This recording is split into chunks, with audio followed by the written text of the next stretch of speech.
The rain had been falling since midnight. Thick, heavy drops that blurred the highway into one endless gray smear. Ethan Miles gripped the steering wheel tighter as the wipers dragged across the windshield with a tired rhythm. He'd been driving since dawn, hauling construction supplies out of New Mexico, heading toward a job site outside Flagstaff. It was supposed to be a quiet run. He liked the road that way, quiet, predictable. But that morning, something was wrong with the silence. At first, it was just a noise he thought belonged to the storm. Faint, almost human, carried under the hiss of rain. A sound that didn't belong to the engine or the tires. He turned down the radio. There was again, soft, uneven, fragile. A crying sound. He frowned, leaning closer to the side window. No way. It was coming from the back of the truck. He pulled over to the shoulder, the gravel crunching beneath the tires. Rain hammered the roof as he killed the engine. For a moment, there was only the sound of water, the ticking of cooling metal, and that faint, broken sob, muffled but real. Ethan stepped out, pulling his jacket over his head. The air outside was freezing.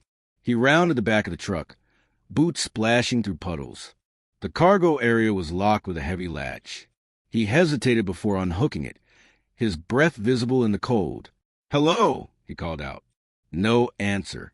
He pulled the doors open. The light from a highway bled inside in silver streaks. Rows of wooden crates sat strapped in place. Everything dry, orderly. Nothing moved. Then he heard it again, louder this time, right behind the first crate. A child's cry. He stepped closer, heart pounding, rainwater dripping from his hair into his eyes. "Hey, it's okay, who's there?" He knelt and grabbed the edge of the tarp covering the crate. The crying stopped. Silence. Ethan froze, every muscle tense. The sound hadn't faded. It had cut off like someone had hit a switch. He swallowed hard, pulling the tarp aside. Nothing. Just nails, boards, tools. No one hiding. No space big enough for a person. He ran his flashlight across the rest of the cargo. Each shadow stretched and shifted under the beam, empty, and then, just as he was about to close the doors, the crying started again. Only this time, it came from inside the cab. Ethan turned slowly. Through the curtain of rain, he saw his truck's interior dimly lit by the dashboard light. Something moved in the passenger seat. He blinked water out of his eyes and squinted. The seat was empty. But the crying kept going, soft, breathy, right there behind the glass, as if someone invisible sat waiting. He opened the driver's door cautiously. The sound stopped again. The cab was dry. His jacket on the seat. Coffee cup in the holder. Nothing else. "Jesus," he muttered, rubbing his temples. "I need sleep." He slammed the door, turned toward the road, and froze. There, in the reflection of the rear-view mirror, a tiny handprint glistened on the inside of the passenger window, pressed into the fog glass from within. Small, too small. Ethan didn't move for a full minute. The sound of rain against the windshield became a wall of noise, steady, mechanical, endless. But inside the truck, everything felt too quiet. He stared at the tiny handprint on the window, his breath fogging the glass beside it. The size, it couldn't belong to anyone older than 6. The shape was clear, pressed from inside the cab. He reached out and wiped it away with his sleeve. The condensation smeared, but when he pulled his arm back, the print was still there, perfectly clear. He took a shaky breath. All right, enough of this. Ethan climbed into the driver's seat and slammed the door. The sound echoed too loudly in the empty highway. He turned the key, the engine sputtered, then roared back to life. The headlights carved 2 pale tunnels through the downpour. He pressed his foot on the gas and pulled back onto the road, eyes fixed on the yellow lines blurring beneath him. 15 miles later, the storm began to ease. A rest stop sign flickered through the mist. Oak Ridge service, 2 miles. He decided he'd stop, grab a coffee, clear his head, maybe check the back of the truck one more time, just to prove there was nothing there, The exit ramp curved into a small service area surrounded by pine trees. Only one streetlight was still working, buzzing faintly in the drizzle. A diner sat at the far end, its neon sign flickering open in tired red letters. Ethan parked near the side, killed the engine, and stepped out. The air smelled of wet asphalt and diesel. The crying had stopped completely. He exhaled in relief. Maybe it had all been a trick of exhaustion. The road, the rain, the long hours messing with his head. But deep down, he didn't believe that. Inside the diner, the light was soft and yellow. 2 truckers sat near the corner booth, eating in silence. A waitress behind the counter looked up as he entered. "Coffee?" she asked. "Please," Ethan said, sliding onto a stool. "Black, strong as you've got." She smiled faintly and poured from the pot. "Rough night." Something like that. He took a sip, the warmth spreading through his hands. It grounded him. The sound of plates, the hum of the fridge, the smell of food. Real things. Normal things. But then, from a radio above the counter, a news segment broke through the static. Search continues for missing child, 6-year-old Emma Reeves, last seen near Interstate 40 late last night. Ethan froze. The waitress noticed his expression. "You okay?" He forced a nod, but his pulse hammered in his ears. "Did you say near Interstate 40? She nodded. "Yeah, been all over the news this morning. Poor girl vanished on a rainy night. Police think she might have wandered off from her family's RV when they stopped for gas." He stared down at his coffee, the liquid trembling slightly in the cup. "Hey," she said gently. "You look pale." Ethan forced a tight smile. "Long drive. That's all." But in his mind, the sound of crying echoed again, faint, distant, like memory. He paid the check and stepped back outside. The rain had stopped completely now. The air was still. He climbed into the truck and sat in silence for a long time, staring at the dark woods across the road. Then, just as he reached for the ignition, his phone buzzed in the cup holder. No number, just a voicemail notification. He pressed play. At first, static, wind, and faint rain. Then, slowly, a sound emerged beneath it. Soft, trembling, unmistakable. A child crying. He froze. The phone pressed his ear, his heart pounding. The voice was faint, distant, but clear. Between sobs, he could make out small, broken words. "It's cold. Please don't leave me here." He dropped the phone, breathing hard. No. No, no, no. He scrambled out of the truck, running to the back again. The latch was tight, just as he'd left it. He yanked it open and stopped dead. All the crates were there, perfectly still. But something was different. A teddy bear sat on top of one box, soaked muddy, but clearly real. He hadn't seen it before. He picked it up slowly. A name tag was stitched into the fabric. He read it under the faint light of the truck. Emma. Ethan stood frozen beside his truck, rainwater dripping from the brim of his cap, staring at the small teddy bear in his hands. The fabric was damp and frayed, one of the button eyes missing. The stitch tag was old, but clear enough. Emma. He didn't move for several seconds. The highway was empty. The trees whispered softly in the wind. It didn't make sense. The bear hadn't been there when he'd checked before. He'd searched every inch of the cargo. He looked around, scanning the dark woods that surrounded the rest stop. "Hello," he called. No answer. Only the sound of dripping water from the trailer roof.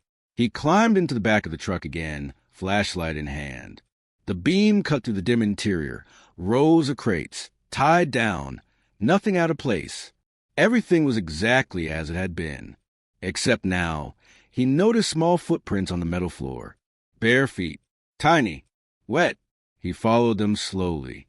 They led halfway down the aisle, then stopped, right at the center of the trailer, as if whoever made them had simply vanished. Ethan's pulse raced. "Emma," he whispered. No reply. He climbed back out and slammed the doors shut, locking them twice this time. His hands trembled as he pulled his phone from his pocket.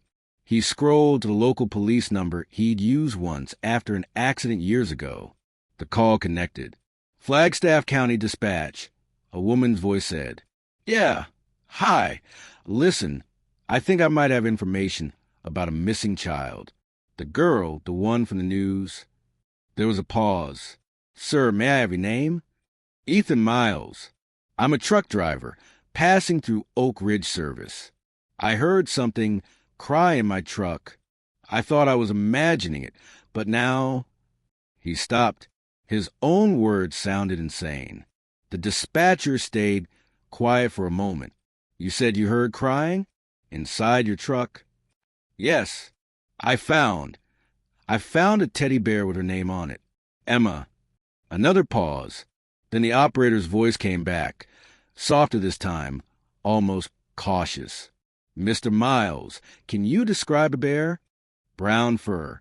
Missing one eye. Little pink bow. The tag says Emma." Static filled the line for a few seconds. Then, "Sir, are you certain you're at Oak Ridge service stop?" "Yes, ma'am. I just pulled off the interstate." Her tone shifted slightly.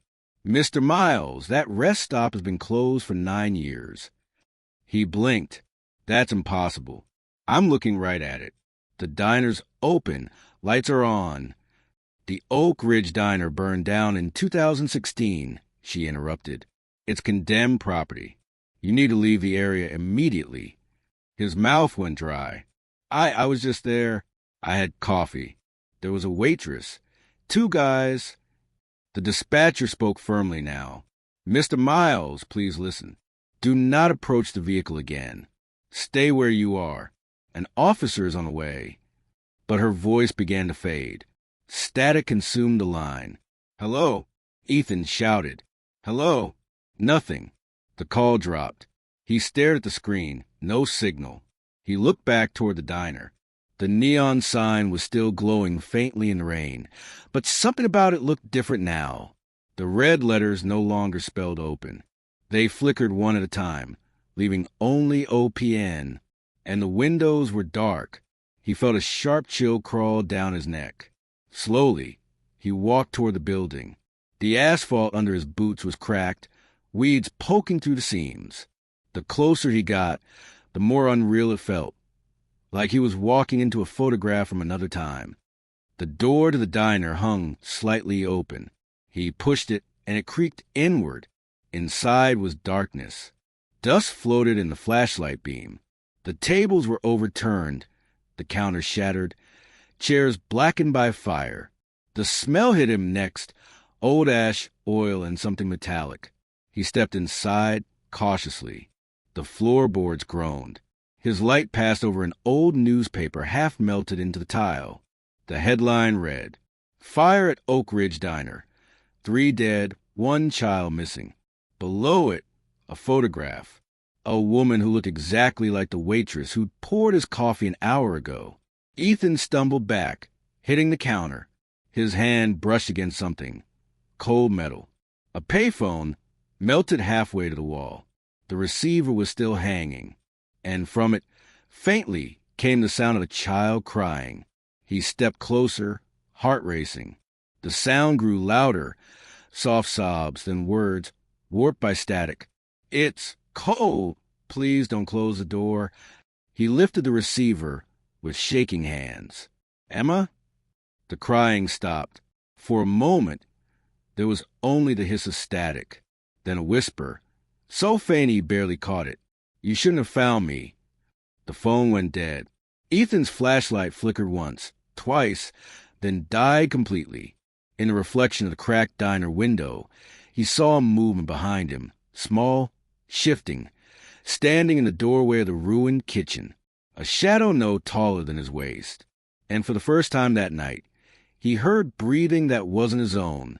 Ethan didn't turn right away. He couldn't. The air behind him had changed. Heavier now, cold and damp, as if the night itself were holding its breath. The faint hint of slow breathing came from the kitchen doorway. He forced himself to move, lifting the flashlight even though the beam was weak and trembling. The light cut through dust and smoke residue, and then landed on small shoes standing in a puddle of ash. The child's outline was faint, almost see-through in the beam. A little girl, barefoot, wearing a nightgown that fluttered in an invisible breeze. Her hair clung wetly to her face. Her eyes were wide, too dark to catch the light. Ethan froze. "Emma?" The girl tilted her head slowly, as if the name confused her. She took one step forward. The floorboards under her feet didn't creak. Another step, closer now. Ethan's throat tightened. He took a slow step back toward the door. I can help you, okay? I called the police. They're coming." The girl blinked once. A tear rolled down her cheek, but when it hit the ground, it hissed like water touching a flame. And then she spoke, her voice small and raw. "You locked me in the dark." Ethan's stomach dropped. "What?" Her lips trembled. "You closed the door. You left me there. It was so hot." He shook his head, panic rising. "No, I wasn't even here. I didn't." "You drove away," she said softly. The smell of smoke grew stronger. Behind her, the walls flickered. Faint orange light blooming where no fire burned. Blacks that crawled upward like veins.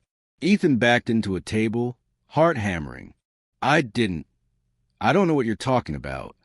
The girl's eyes glowed faintly in the light. She raised her hand, the same small hand that had left a print on his truck window. "You took the truck," she whispered. "You took it after the fire." Ethan's breath caught. His mind flashed back, years ago, when he bought the used rig cheap from a salvage lot in Arizona. He'd never asked about its history. The title had said it had been partially restored after an accident. He felt the world tilt around him. No, that can't be." "They said it was gone," she murmured, voice trembling. "But I was still inside." The floorboards around her feet began to smolder, faint tendrils of smoke rising. Ash drifted through the air like falling snow. Ethan's eyes burned. He coughed, covering his mouth. The temperature in the diner dropped, yet the light around her grew hotter, brighter. He staggered backward, tripping over a chair. "Listen, I didn't know anyone was in there." The girl blinked, tears streaking down her face. "You closed the door." He realized then she wasn't angry. She was remembering. He crawled toward her slowly, coughing. "I didn't close anything, sweetheart. I swear to you. But I can help you now, okay? I can take you home." For a second, the light flickered, her form growing sharper, more human. The small outline of a child trembling in confusion. "Home," she repeated, almost as if testing the word. "Yes," Ethan said, reaching out a hand. "Home." She looked at his hand, hesitant, unsure, then took one step closer. And then, suddenly, her head jerked toward the far wall. From the blackened kitchen doorway, a deeper voice echoed, rough, angry, and human. "You don't belong here." Ethan froze. "Who's there?" The shadows along the wall thickened, twisting like smoke alive. Within them, a figure took shape, tall, featureless, wearing what looked like a charred uniform. Its eyes glowed faintly red through the haze. The girl's voice dropped to a whisper. "He doesn't let me go." The figure stepped closer, dragging a sound like burning metal with each movement. Ethan pulled the girl behind him. "Stay back," he yelled. "What do you want from us?" The voice came again, deep-layered, echoing. "You opened the door. You brought her back. Now you'll take her place." The room seemed to bend inward, the walls breathing smoke and flame. Ethan's flashlight flickered, the beam dying completely. The only light now came from the ghostly glow of the fire that wasn't there. He grabbed the girl's hand, cold as ice, and ran. Through the diner, out into the rain. The night outside was silent again, the storm completely gone. He didn't stop until they reached the truck. He threw open the passenger door and lifted her inside, slamming it shut. He climbed in after her, gasping for air. "Hang on, Emma," he said, voice shaking as he started the engine. "I'm getting us out of here." The headlights flared, cutting through the mist. In the mirror, he saw the diner still burning faintly, yet no smoke rose. The girl turned toward him slowly. Her expression had changed, softer now, almost calm. "You can't drive away," she said quietly. He gripped the wheel. "Watch me." But as he looked ahead, the road was gone. Only endless fog. And in the distance, through the haze, the faint orange glow of flames flickered, like a reflection of something repeating itself. The girl whispered again, her voice fading like static. "You close the door. Ethan, now it's your turn to open it." Before he could speak, the cab filled with the smell of smoke. The dashboard lights dimmed. The radio crackled to life on its own. A newscaster's voice broke through, calm and detached. "Authorities continue to investigate the disappearance of truck driver Ethan Miles, last seen near the Oak Ridge rest stop." Ethan turned to look at the girl, but the seat beside him was empty. Only the teddy bear remained, sitting upright, perfectly dry. And on the passenger window, a fresh handprint formed, slowly from inside. For a long time, there was nothing but the sound of the engine. Ethan didn't know how long he'd been driving, minutes, hours, maybe longer. The fog outside pressed against the windshield like a living thing, glowing faintly in the beams of the headlights. He gripped the wheel tighter, knuckles white. The road beneath the tires no longer felt real, just a thin gray ribbon stretching into nowhere. The teddy bear sat on the passenger seat, beside him. Every few miles, he swore it shifted position, its head turning just slightly toward him. "All right," he whispered hoarsely. "All right, you win. I'll stop." He pulled to the shoulder, if there even was one. The fog had swallowed everything beyond the truck's headlights. When the engine died, the silence hit him like a weight. He sat there, breathing hard, the ticking of the cooling engine echoing in the cab. Then, faintly through the static of the dead radio, came that same voice again, the child's voice, soft, pleading. "Please don't close the door." He swallowed hard. "Emma, you're still here." The voice paused, then whispered something he couldn't make out. The signal faded, then returned, not as a child's voice anymore. It was older now, familiar. "Ethan, you have to let her go." He froze. "Who are you?" "You know who." The voice was his own. His breath caught. He glanced in the rearview mirror. At first, only fog. Then, slowly, shapes began to form, faint, glowing outlines in the back of the truck. Dozens of them. Figures sitting upright among the crates. Men, women, children, all faintly illuminated, as if carved from smoke and light. And at the center, the small silhouette of the girl. She raised her head, eyes meeting his through the mirror. "You brought us back." Ethan's hands trembled. "I don't understand." "The fire took us. The truck carried us. You drive it now, the road keeps us."